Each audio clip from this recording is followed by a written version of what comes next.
RPG lessons learned. When the game is over, when your players are gone, that's when lessons are learned.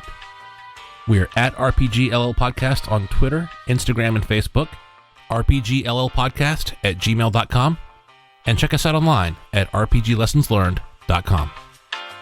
Hello, and welcome to another episode of RPG Lessons Learned, the show where you can learn from our mistakes. I am one of your featured co-hosts, Tanner, and I'm here with your main host, Dusty. How's it going, Dusty? Hey, Tanner, how's it going? Oh, I cannot complain legally. And we are going to be talking about a game that I ran for you not too far back called, I like to call it Motor City Greens and Blues, which is our one-on-one kind of Trail of Cthulhu hack that was set in 1970s Detroit. And that was a super fun game. Oh, good. I'm glad. I remember we gave it like a 7 out of 10 at the time. So I'm glad that that you haven't thought less of it as time has gone on. No, my memories are actually quite warm and fuzzy. It was really just the end that we'll get to. I feel like I do that a lot. I'm like, we'll get to it in the end. Let me not do that. Let me just say it was combat that threw me. Yeah. We'd had a great mystery, and right out of the gate, first thing in the podcast I'll say is the combat at the end felt out of place. It felt like a fist fight at the end of an episode of CSI. Right. It just felt strange. Yeah. Yeah. So this kind of goes back to, we were talking about when you ran Books and Bullets for me a couple episodes back. We had talked about how hard mysteries are to run, and we had also talked about at the end I had this D20 Call of Cthulhu book that I brought up, and I made a big show about how cool it was that there was a setting in the back for like, what does Call of Cthulhu look like throughout every decade of the 20th century. And so that kind of got the ball rolling for us to want to play in. I mean, like, I've never played in a game set in the 1970s before. Had you? I have not. Yeah, so I think I kind of got the ball rolling for us, and that's kind of where this started. But yeah, it was a bit of a hack of Trail of Cthulhu, which uses the gumshoe system, which I talk a big game about. I know there are official 1-to-1 hacks for Trail of Cthulhu, but I kind of just did my own thing and set it up so that we could work like we have been with one player and one GM. But yeah, that's sort of where this started. What did you think about the rule set? I know I talked a big game about Gumshoe. Did I overhype it for you? Because I remember at the end of that Books and Bullets, you were like, I'm not running another mystery until I've read Gumshoe cover to cover. Is that still your feeling? It is. I think Gumshoe's got a great philosophy. I think the mechanics are fine. I think it's really more the philosophy of Gumshoe that, hey, if you're in there's these things called core clues, and if you're in the right spot and you have the right skill, you get the core clue. That philosophy makes a ton of sense, and the mechanics, I like that they're D6 based. I've got a soft spot for D6 mechanics. The weird polyhedrals, like, it's fun. Like, I love a good D20 game, but if a game has D6s and only D6s, I just have always thought that's rad. Yeah, me too. So I dig Gumshoe for all those reasons. I don't think it's the Excalibur that I was hoping it would be with regard to mysteries. How to set up a mystery, like the advice, I don't know what website it is, Pellegrin Press, I think, maybe. They've got Gumshoe 101, Player Gumshoe 101, GM Gumshoe 101, and GM Gumshoe 102. And GM Gumshoe 102 is how to make an adventure, and it's 2 pages, and pretty much it's like, figure out a mystery, and then run it. Right. It's like, you didn't help me. You didn't give me the steps for like laying out a mystery. Right. So, and it's almost like designing like a puzzle or something, like it's very easy to kind of procedurally create a dungeon, but I just feel like there's just some magic, something lost in the sauce between that and like a mystery game, that it's really hard to like give step-by-step instructions on how to make a good mystery. I don't know, maybe like John Grisham has a thing, a document somewhere sitting around, because he can write 30 books a year or whatever, but we're not John Grisham. It's funny you say that. I bet John Grisham, he doesn't call it the Conspirament, but I bet it's the Conspirament, because in John Grisham novels, you're never uncovering just a mystery, who killed who. You're always uncovering a conspiracy. Mhm. At least having read The Rainmaker and a few other John Grisham novels, The Pelican Brief, of course, in my vast experience with John Grisham, that's the way I see it. Is it always seems to be conspiracies. Yeah, it's formulaic. I don't know. Maybe there's just needs to be a new formula for tabletop mysteries. Maybe that's what it's coming down to. So speaking of dungeon crawls, Tanner, we joke about your checklist that you've admittedly gleaned from other sources, but the checklist for dungeon crawls.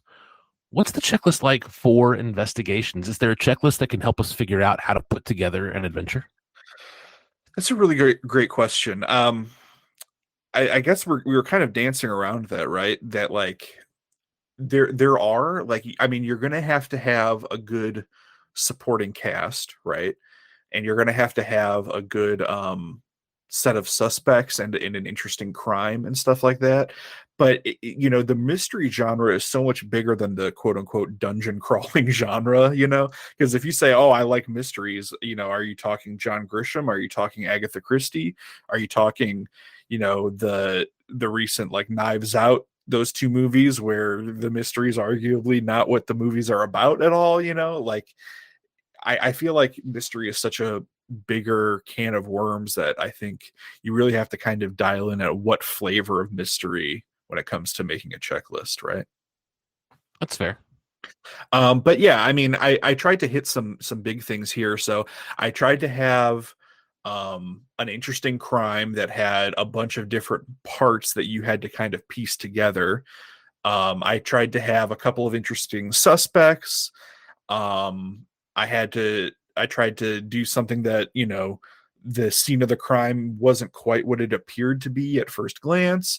And then, of course, because we were playing Trail of Cthulhu, I had to have a Lovecraftian twist, coming up. Uh, but yeah, so I guess maybe it'll help for discussions if I talk about the sort of basic structure of what the session was about. I don't plan on putting this out there or anything. So, but it was basically you were a cop in 1970s Detroit, and you stumbled across a crime scene that looked like a biker gang murder, and then you kind of found out that there are these three different people who are all involved in a separate part of a money counterfeiting scheme, and this investigative journalist got wind of it, and the counterfeiting scheme was going towards buying artifacts to keep a thing in a lake asleep instead of letting it wake up. That's sort of the basics of it, right? It is. And I got to uncover that kind of piece by piece. And despite that reveal at the end that he was really trying to do this good thing and keep this Leviathan, for lack of a better term, asleep, I didn't care. My guy needed to do his job and bring this guy in for murder. Cool motive, still murder, right? Yep, exactly. Yeah, that's always tough. So I mean, obviously you knew that we were sitting down to play Trail of Cthulhu. Was waiting for the Cthulhu thing to show up like kind of a pain in the butt, or did you like the suspense of like, I don't know when this is going to get weird? No, I love mixing Cthulhu with other stuff. In fact, I backed a Kickstarter about a year ago, I think, called Brindlewood Bay, Mm-hmm. that mixes Cthulhu with Murder She Wrote. And my wife loved Murder She Wrote. I was so excited to tell her, "Hey, I backed this Kickstarter. We're gonna get this book in probably like a year, and I'm gonna be able to run mysteries for you in the Jessica Fletcher Murder She Wrote universe with Cthulhu." And my wife was like, "Oh God, why does everything have to be mixed with Cthulhu? I can't get enough Cthulhu. It's like lemon pepper. Yeah, I can't have enough lemon pepper chicken and rice. I have that's basic tastes." that's so funny. Um, was it a weakness then that the Cthulhu stuff really only kind of came in towards the end of the adventure, or would you have rather it kind of hinted at, and would you have rather the lemon pepper kind of sprinkle over the whole dish instead of just say for dessert? Now that you ask me, I'm torn. I love the original Scooby Doo, and as a skeptic, and frankly as an atheist, I really enjoyed that the monster in Scooby Doo was always a person. Mhm. And the new Scooby Doo shows that actually have real ghosts and real zombies, I'm always like, oh, you're missing the point. Um, so would I like this better if there was no Cthulhu? No. I also like the X Files. which had mostly a vanilla investigation right up until the end where the weird stuff came out and was unexplainable. And I was Yeah. expecting that and it fit.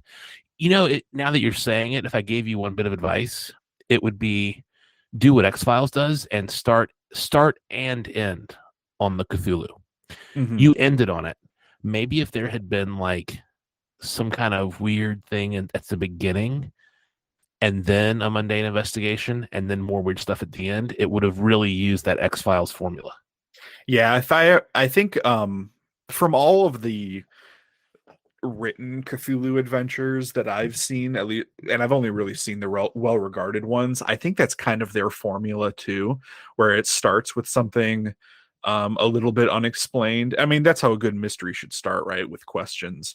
And but adding that extra layer would have been good, making a little Lovecraftian sandwich out of the adventure instead of just kind of saving it all for the end. Can I confess something to you about how terrible a GM I am? Sure. Uh, That's the whole point of the show, right? yeah, unrelated to this adventure.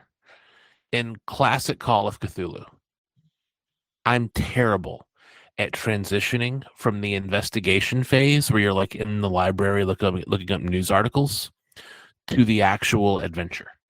So in the Hmm. famous The Haunting, Mr. Corbett's house, Yep.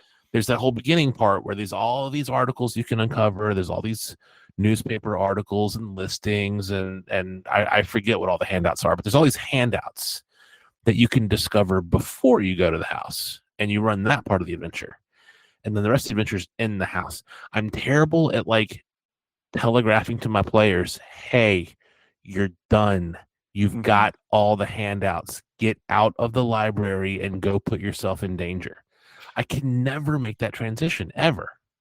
Yeah, and I think maybe subconsciously I'm kind of the same way because I feel like I don't write mysteries where the answer is in the library, you know? And I think a lot of Lovecraft stories are like that, you know, but a lot of Lovecraft, like you mentioned, like Call of Cthulhu adventures are like that. And I don't know. Maybe it's because I don't want to write 2,000 words of handouts to hand to people for my like a one shot game, but like that stuff always seemed more like it works in like a published adventure than I don't know. If you're listening to this and you have large sections of your home Call of Cthulhu game take place in the library, let us know how it works because I think we're both kind of baffled by it, right? Yeah, and specifically, I get how that part works, but specifically, how do you get them out of the library to the actual adventure?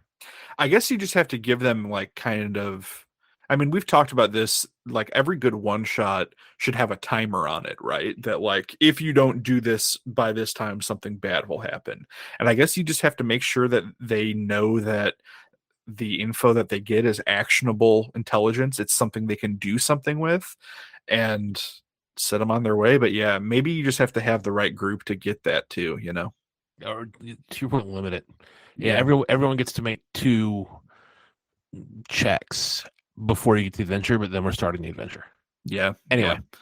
Anyway, So we had this red herring kind of in the adventure, and I kind of like half wrote them as a red herring. I generally don't like red herrings in tabletop adventures, but this one at least kind of looped back to the main mystery, and it was this biker gang who was kind of involved, and you know, like I said, the crime was kind of set up to look like a biker gang hit. How did we feel about the red herring? I dug the red herring. If there had been too many red herrings, I would not have enjoyed it. Okay. I would have felt like it turned into a guessing game. But I think one was perfect.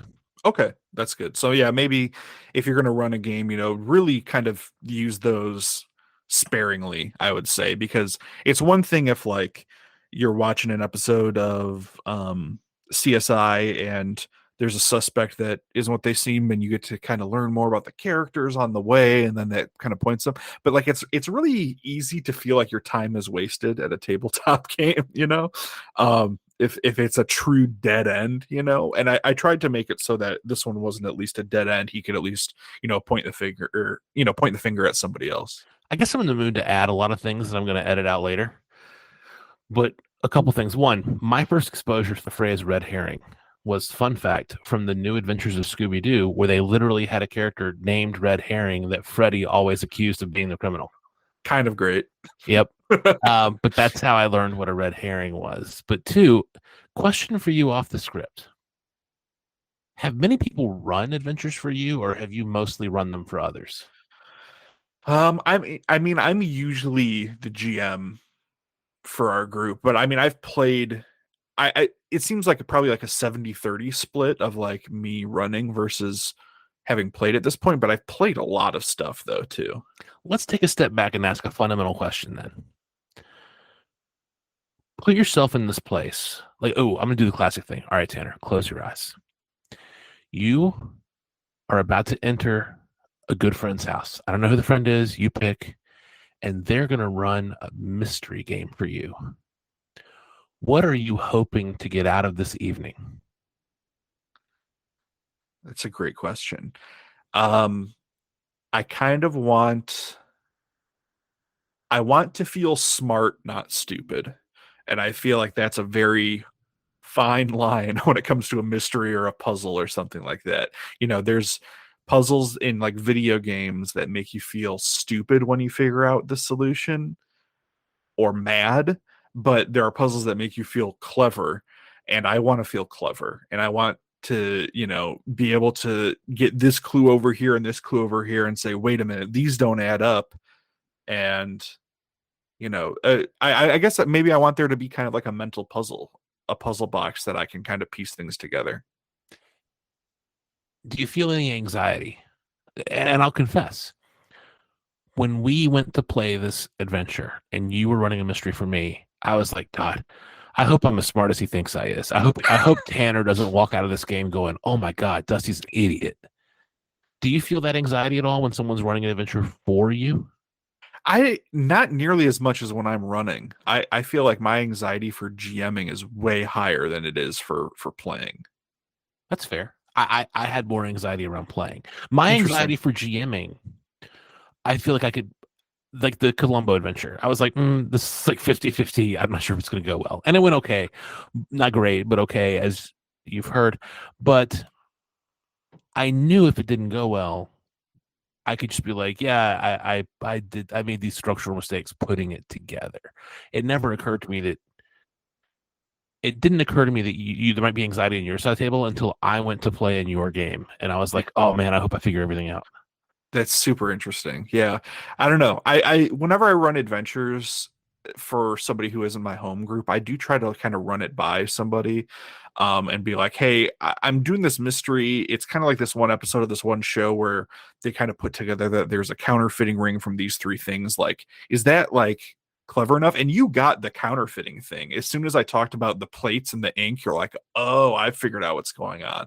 And so like that felt good, and I'm sure that felt good as a player too, to kind of put that together. So I at least try to like run it by somebody. But yeah, I don't know. Mysteries are hard, man. One more question and taking a step back thing. So again, close your eyes for the friend's house. You're hoping to feel clever. Got it. Are you hoping to feel clever in the way that you feel throughout a jigsaw puzzle, where there's lots of moments of like, oh, this goes here. Oh, I finished the edge. Oh, I've got. Oh, I finished the puzzle. Are you looking for lots of little moments like that, or are you looking for that one M. Night Shyamalan moment where, whoa, everything falls into place? I think I'm looking for the big moment where like I learn something and then the context of all the other information I have changes. Like that I think is like one of the coolest kind of moments you can have. Interesting. I'm looking for the jigsaw puzzle. Interesting. I want I want to just get there piece by piece. Mhm. And I'm not looking for the big dramatic moment. I'm looking for a very workmanlike approach of just kind of getting there, because what's the point of an RPG? When you and I play a one-on-one RPG, it's not for anyone else's entertainment. We're not recording the game. We talk about it later, but we don't really recount our particular moments except for lessons we could learn. We mostly recount the bad parts.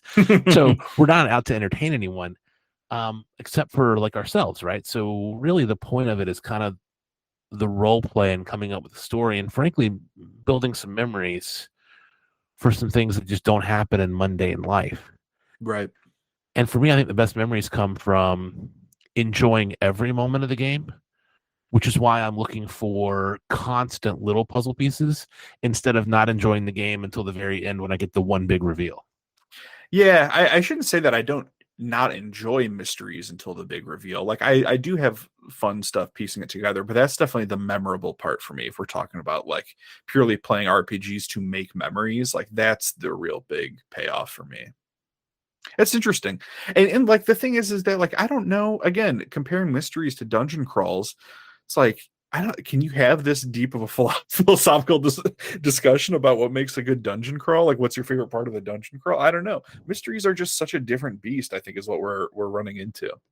Yeah, it really is. They're both Yeah. stories, but one is really, Kind of emergent and, you know, it's not even that. I think in one you are actively creating the events, and in the other you're discovering the events. yeah, mysteries I think have to have this inflection point where you go from reactionary to actionary, or I don't know if that's a term, but like you have to there has to be a certain moment between you piecing together what happened and asking questions and being kind of reactive to then doing something about it. And that inflection point can be pretty hard, I think, to nail down. Yeah, and that inflection point I think is where we went awry with the combat. Yeah. Yeah, so I tried to include a combat at the end because you tried to kick down the guy's door and uh confront him about what was going on. And gumshoe combat, man, you I think you're probably maybe the double digit person in my life who has told me that gumshoe combat kind of sucks. You might be number 10. It's like, and I know this deep down, but like why do I feel so honor bound to play combat in the terms that Gumshoe wants me to play it instead of just narrating what happens? Why do I do that? I don't know. I think because combat feels like it should be part of the tabletop experience. So many tabletop games, to quote Matt Colville, are about killing monsters. Matt Colville famously says over and over and over again, D&D is a game about killing monsters. And I think it can be tempting to extrapolate that out to every other TTRPG because D&D is such a big part of the hobby.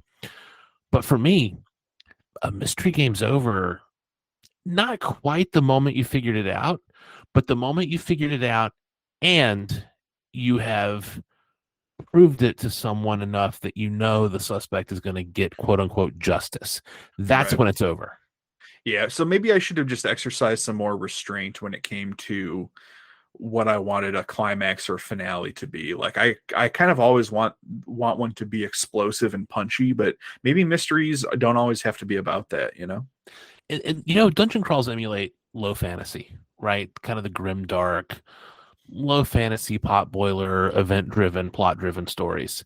Mysteries obviously emulate detective novels. Serious question, man. What's your favorite mystery IP? Obviously, mine's Columbo. I've talked about it a gajillion times. What's yours? I can only say this because me and my partner have been watching so much of it, but like the first 5 seasons of Castle on ABC are kind of a soft spot for me. I watched a solid season of that and got really into it, and that was so long ago that I've forgotten almost everything about it.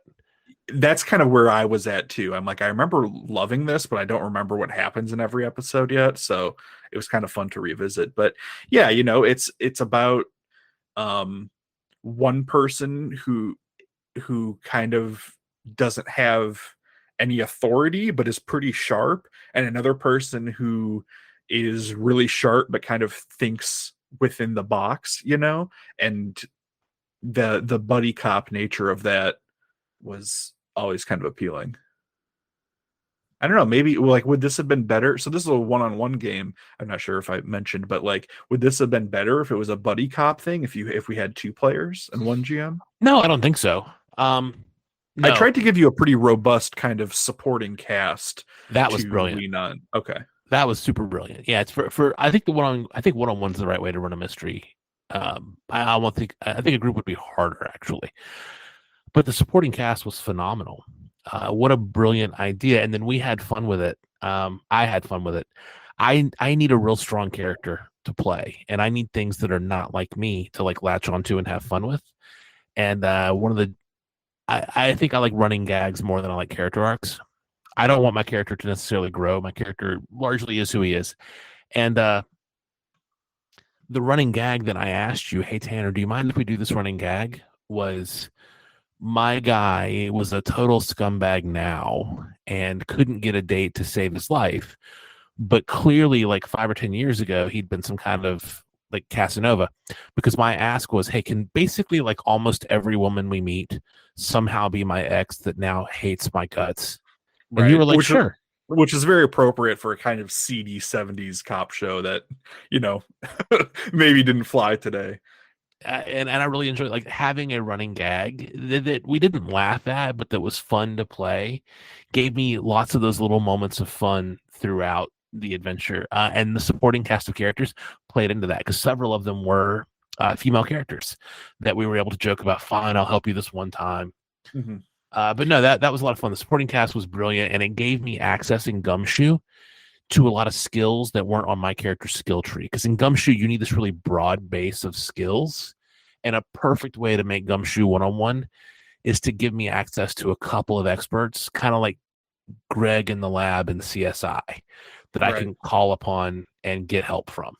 Yep. Or like, you know, this person knows art history and history. They're at the University of Michigan nearby. And you can, like, it makes sense that your character wouldn't know that. And it becomes a fun scene instead of you just saying, I use art history and I give you a clue. Suddenly, that getting that clue becomes a fun little scene between me and you. And that's kind of an improvement, I think.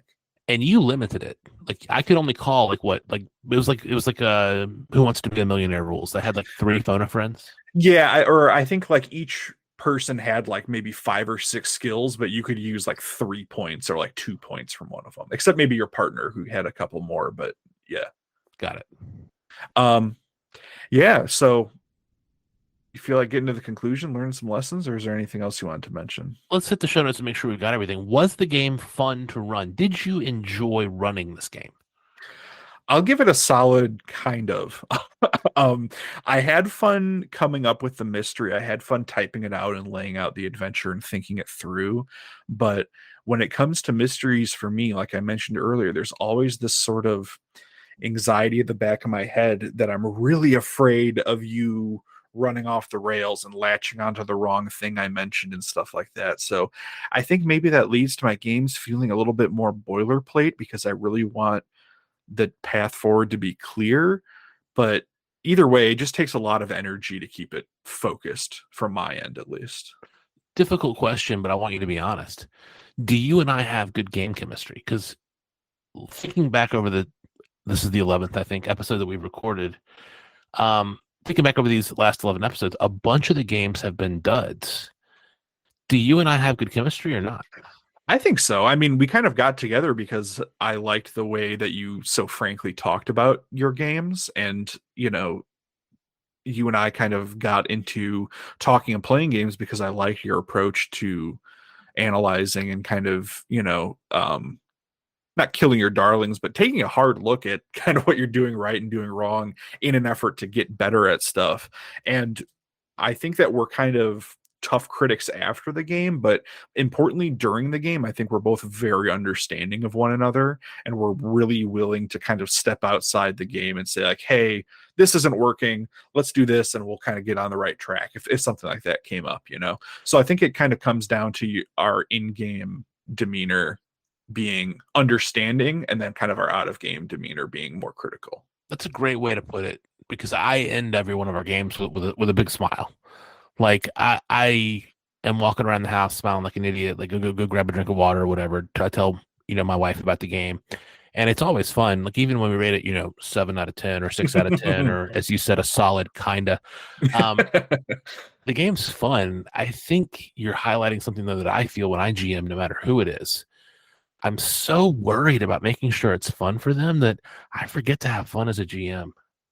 Yeah, and that's why I kind of like games lately that have more kind of GM facing kind of improv moments, tools, things that are like uh-oh, Tanner, now their reaction rule is that these two merchants are super mean to Dusty. And then I'm like, okay, how am I going to make that work? And that kind of becomes the fun for me in play, you know? So is there room for that in a mystery? I don't know, though. I think what gives us that in a dungeon crawl is the procedural nature of a dungeon crawl.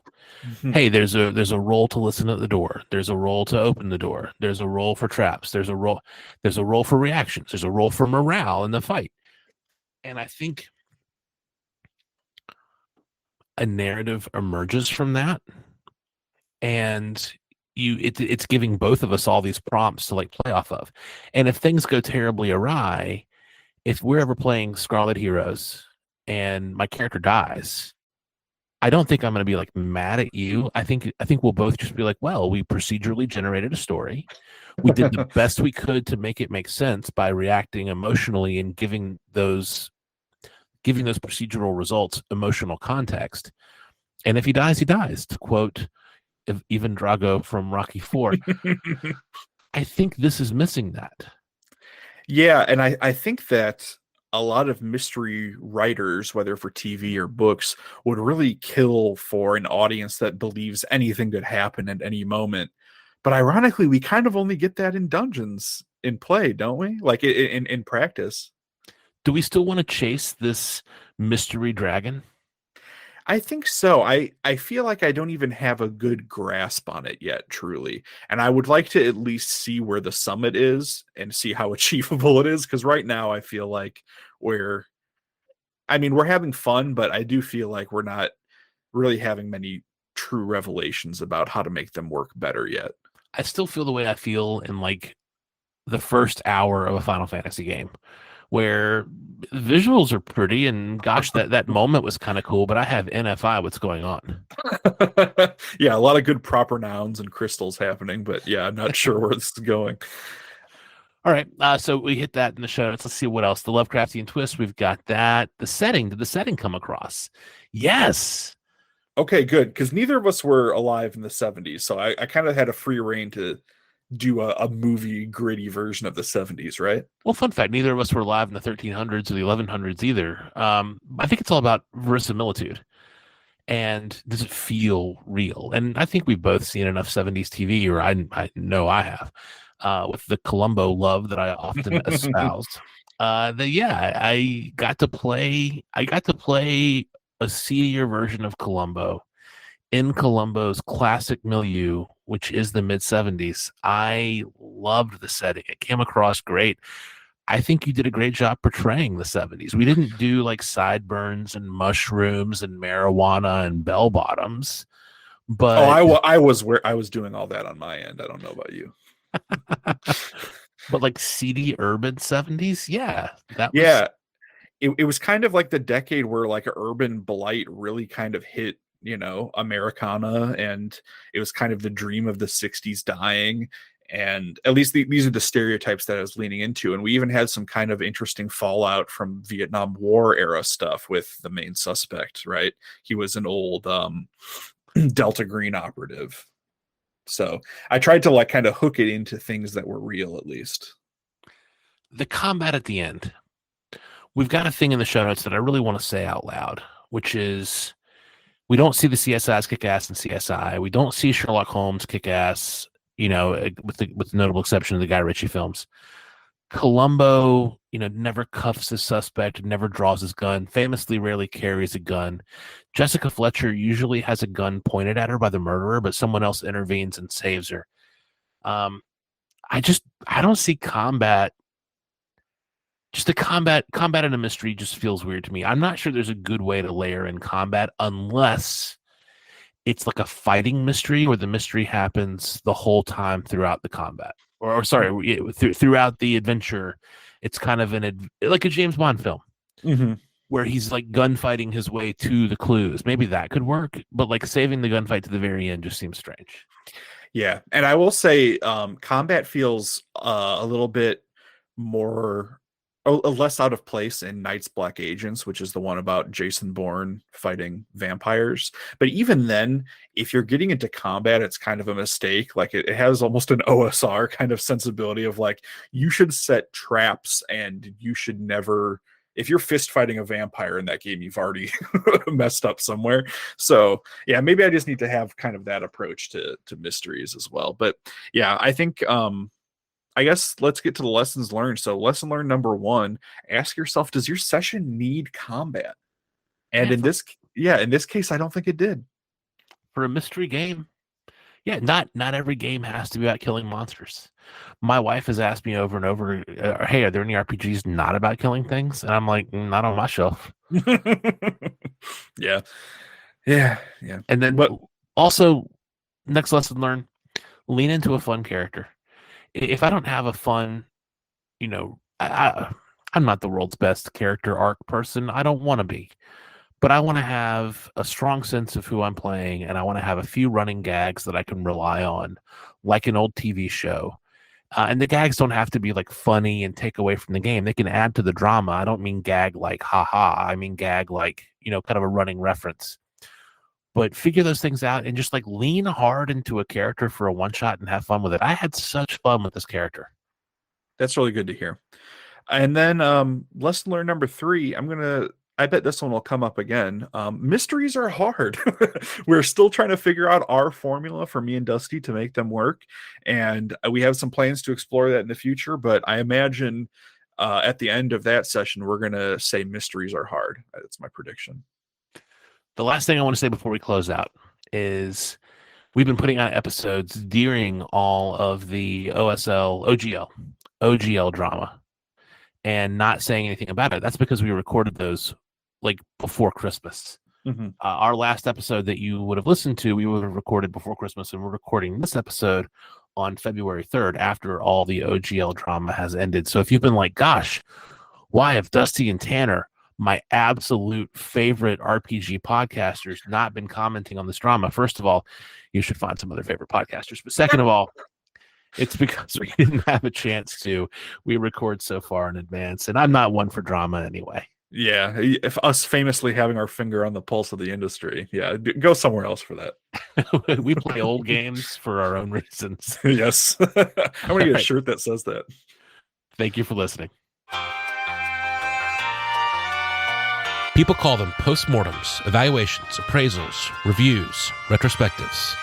We call them lessons learned, and we're sharing ours with you.